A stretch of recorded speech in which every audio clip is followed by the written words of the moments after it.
The most dangerous position in the modern world is not poverty. It is not failure. It is not even struggle. It is replaceability. When nothing about you is rare, nothing about you is protected. When anyone can do what you do, you are not valuable. You are tolerated until you are not needed. Most people never think about this. They believe safety comes from employment, education, or compliance. They believe if they follow rules, show effort, and remain agreeable, stability will follow. It does not. The world does not preserve what it can easily substitute. It replaces it quietly, without apology, and without explanation. Replaceability is not announced. It is felt later, when opportunities stop appearing, when leverage disappears, when effort no longer translates into progress. This video is not about motivation.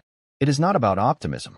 It is about the brutal mechanics of how value, power, and scarcity actually work. And once you see them, you cannot unsee them. Section 1. How comfort creates disposability. Modern life trains people to optimize for comfort. Comfortable schedules, comfortable opinions, comfortable routines, comfortable personalities. People are encouraged to be balanced, flexible, and emotionally safe. But comfort has a hidden cost. Comfort produces similarity. Similarity produces competition. Competition destroys leverage. When everyone avoids discomfort, everyone chooses the same paths, the same skills, the same ambitions, the same risk thresholds. This is why entire populations end up interchangeable. The average person does not fail because they are lazy. They fail because they are indistinguishable. They avoid specialization because it feels restrictive. They avoid responsibility because it feels heavy. They avoid pressure because it feels unfair. So they design lives that feel good and lead nowhere. The market does not punish this behavior. It simply routes around it. And the moment something easier, faster, or cheaper appears, the replaceable are removed. Not out of cruelty, out of efficiency. Section 2. Why effort does not create value. One of the most persistent illusions is that effort equals worth. It does not. Hard work is common. Long hours are common. Stress is common. None of these create leverage. Effort without scarcity is invisible. Millions of people work hard every day doing things that do not matter enough to protect them. The market does not reward how much energy you spend. It rewards how difficult you are to replace. This is why people can work for decades and remain stagnant. Their effort never compounds because it is not anchored to anything rare. Being busy is not power. Being essential is. If your absence creates no disruption, you have no leverage. If progress continues without you, your contribution is decorative. The world does not need more effort. It needs fewer people who can be ignored. Section 3. Skills are not enough. Identity is. Most people collect skills the way others collect hobbies. They learn a little of this, a little of that, enough to be competent, never enough to be dangerous. They believe versatility equals safety. It does not. Versatility without depth produces mediocrity, and mediocrity is always replaceable.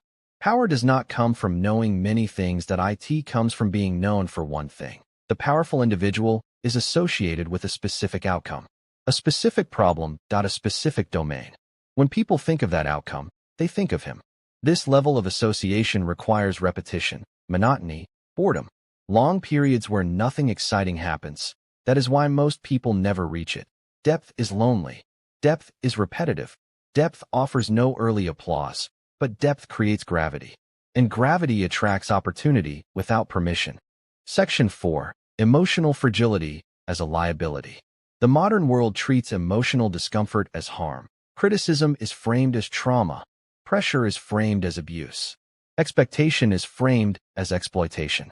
This produces fragile operators. People who cannot tolerate feedback. People who personalize correction. People who collapse under scrutiny. The world does not accommodate this. It avoids it. Powerful systems require individuals who remain functional while uncomfortable. If feedback destabilizes you, you cannot be trusted with responsibility. If pressure overwhelms you, you cannot hold leverage. This is not moral judgment. It is structural reality. Sensitivity does not disqualify you from value, but inability to function under strain does. The world does not stop applying pressure. It simply selects those who can remain effective inside it. Section 5. The replaceability test. There is a simple test few people are willing to run. If you disappear for 30 days, What breaks? What stops progressing? Who loses money? What decisions are delayed? If the answer is nothing, clarity has arrived. Your position is cosmetic. Security does not come from being liked. IT comes from being necessary. Necessity is created through ownership of outcomes, not participation. As long as you operate at the level of tasks, you are replaceable. When you operate at the level of results, you gain leverage. The uncomfortable truth is this: most people never move beyond tasks, and tasks are always outsourced, automated, or eliminated. Section 6. The price of becoming rare. Becoming irreplaceable is not free. It costs social comfort that IT costs approval. It costs familiarity. You will outgrow conversations that once felt safe. You will lose people who preferred you smaller. You will be misunderstood longer than you are supported. Most people refuse this price. They choose belonging over dominance, acceptance over authority, harmony over leverage, and they pay for it every year of their life. The rare individual accepts isolation early to avoid insignificance forever. This is not arrogance. It is strategy. Section 7. Why most people never escape. The system does not trap people. People trap themselves. They wait for clarity before acting. They wait for confidence before committing. They wait for permission before deciding. But clarity comes from motion. Confidence comes from exposure. Authority comes from ownership. Waiting preserves comfort, but kills momentum. Replaceable people are cautious because caution feels intelligent. In reality, it is fear with better language. The world does not reward those who hesitate correctly. It rewards those who move and adapt. Most people never accumulate leverage because they never stay long enough in one direction for value to compound. They restart endlessly. They remain shallow permanently. Section 8. Structure over motivation. Motivation is unreliable. Emotion fluctuates. Energy fades. Structure does not. The irreplaceable individual does not rely on inspiration. He relies on systems that execute regardless of mood. When quitting is removed as an option, creativity increases. Problem-solving sharpens. Identity stabilizes. Replaceability thrives on optional commitment. Irreplaceability demands permanence. As long as exit remains easy, depth will never form. Conclusion. The final divide. The world does not owe you relevance. It offers one trait only: become difficult to replace, or accept being ignored. This is the divide. The replaceable seek comfort and call it balance. The powerful endure discomfort and call it preparation. The replaceable want to feel safe. The powerful want to be effective. The replaceable ask how to avoid pressure. The powerful ask how to function inside it. No one is excluded from this path, but most refuse the cost, because the price of becoming rare is paid up front, and the reward arrives later, quietly, without applause. The world will not stop you. It will simply move past you. Choose accordingly.